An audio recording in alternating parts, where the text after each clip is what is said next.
누군가가 세상을 떠나서 문상을 가보면 빈소 정면에 고인의 영정이 있죠. 저는 장례식장에 갈 때마다 고인의 사진을 보면서 이런 상상을 합니다. 저 자리에 내 영정이 놓인다면 그건 어떤 상황일까? 사람들이 나의 영정 사진을 보면서 무슨 생각을 할까? 나는 어떤 상황에서 언제쯤 어떤 모습으로 죽게 될까? 이런 생각을 하는데 요즘만 그런 것이 아니라 예전부터 그랬던 것 같습니다. 대학교 4학년 때 꿈을 하나 꿨는데요. 그 꿈이 아직 생생합니다.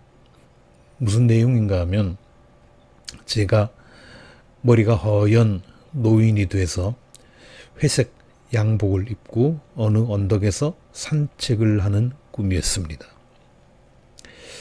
그때 꿈에서 본 그 모습이 이제 슬슬 나오기 시작하는 것 같습니다. 라틴어 격언 중에 이런 말이 있습니다. Si vis vitam para mortem. Si vis vitam para mortem.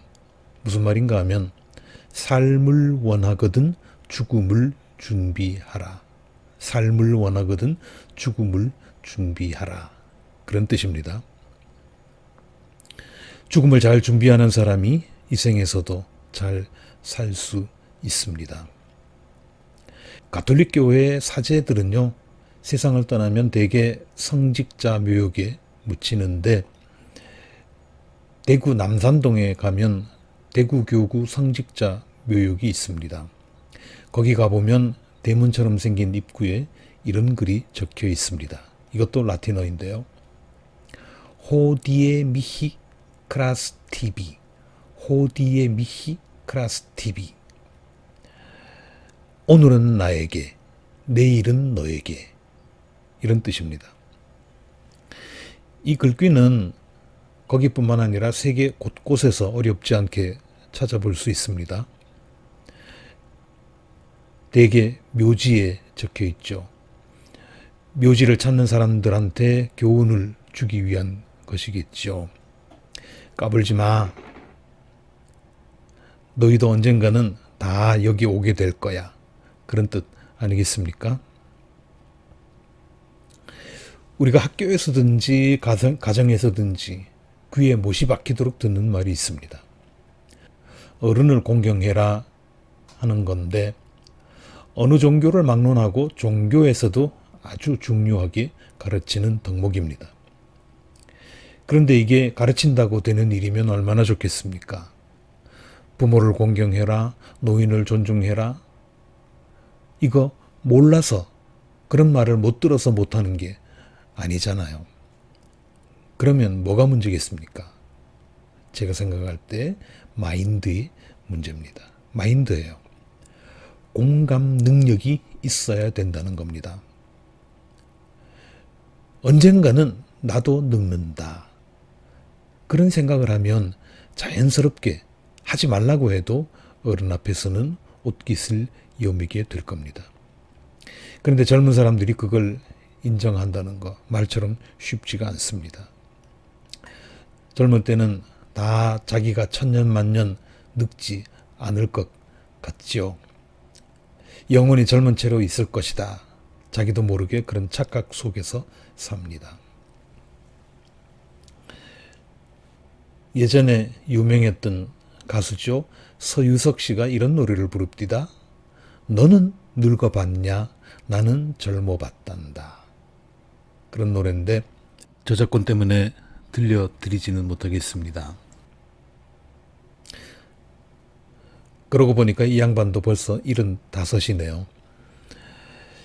이 노래 가사도 그렇습니다만 나이가 들어보지 않으면 나이 든 사람의 심정 이해하기가 정말 어렵습니다. 그렇지만 지혜로운 사람이라면 어렴풋이나마 그걸 압니다. 똥인지 된장인지 꼭 찍어 먹어봐야 아는 건 아니잖아요. 직접 경험해보지 않은 일도 아는 방법은 많습니다. 어른들의 말씀을 통해서 또는 책을 통해서 간접 경험을 할 수 있지요. 진짜 똑똑한 사람은 이렇게 얻은 간접 경험을 자기 걸로 만들 줄 아는 사람입니다. 늙어보고 늙고 나서 늙음을 아는 거, 이건 늦어요. 미리 알아야 됩니다.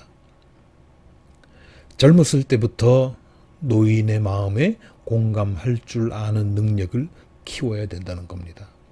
그것도 일종의 스펙이에요. 외국어 능력이나 한국사 능력, 전공 지식 등등 이런 것들에 더해서 공감 능력도 반드시 체득해야 됩니다. 그래야 경쟁력에서 앞설 수 있습니다. 한때 왜 이른바 태극기 부대라고 해서 노인들이 시위하는 장면 심심찮게 TV에 나왔죠. 이분들이 시위만 하면 좋은데 가끔 폭력을 씁니다. 욕설도 합니다. 예전 세월호 사건 때도 그랬습니다. 유족들이 서명을 받는 책상 그거 뒤엎어 버리기도 했고요. 욕설과 폭행도 서슴지 않았습니다. 그런 분들 어떻게 하면 좋겠습니까? 논리적으로 조곤조곤 설명하면 알아들으시겠습니까? 고쳐질까요? 안 됩니다. 그래서 어떤 분이 한 노인을 만나서 말을 붙여봤습니다. 아이고 어르신 고향이 어디십니까? 진지는 드셨어요? 등등 이렇게 대화가 이어지는 가운데 노인은 자기 이야기를 술술 풀어놓기 시작했습니다. 오래전에 죽은 아내 이야기, 자기를 거들떠 보지도 않는 아들과 며느리 이야기 등등 그런 이야기들이 줄줄 이어졌는데 그러더니 한참 만에 불쑥 말했습니다.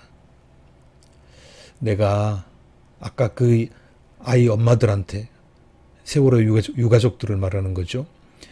그 아이 엄마들한테 욕한 건 좀 부끄럽지.